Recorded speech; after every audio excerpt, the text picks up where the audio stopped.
Good morning, folks. UC Santa Cruz publishing findings that the most recent 8-pointer on Earth, the first ever location-specific uptick warning on this channel, is officially the largest deep quake ever recorded. Such a rumble was thought to be impossible in the interface regions 400 to 700 kilometers down, but the rocks slid at up to 9,000 miles per hour in the instantaneous slip.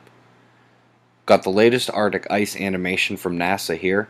Nowhere near the melt we had last year due to an overly cold summer at the North Pole.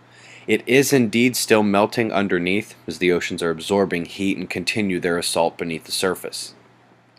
Many of you have been asking about Deep Impact. We lost communication with the satellite about a month ago and they are officially giving up. She's gone. It was well past its life expectancy after completing its mission nearly 8 years ago. Quickly kicking to RSOE for a cyanobacteria warning.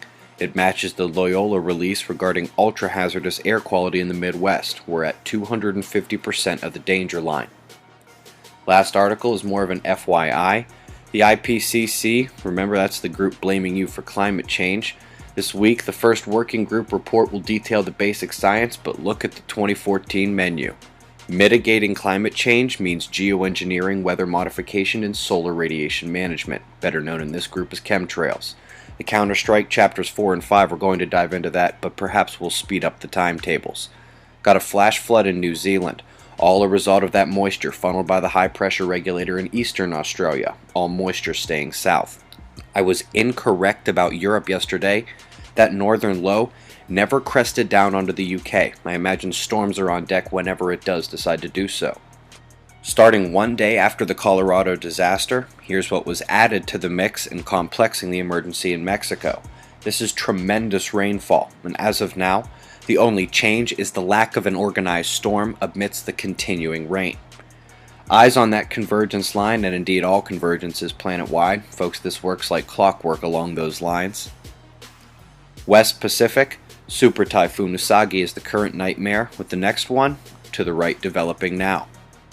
Sunspots of interest are all on the eastern hemisphere still turning in. The big guy down south is no complexity, but big boys can pop anyway. It's not so with the smaller umbras up north. They will need more mixing. Still tough to see the magnetics on the incomer up north, but it appears to be worth monitoring. Either way, such intrigue on the intensity and magnetograms belies the solar quiet. It's been quieter recently, but this is still pathetic for solar max.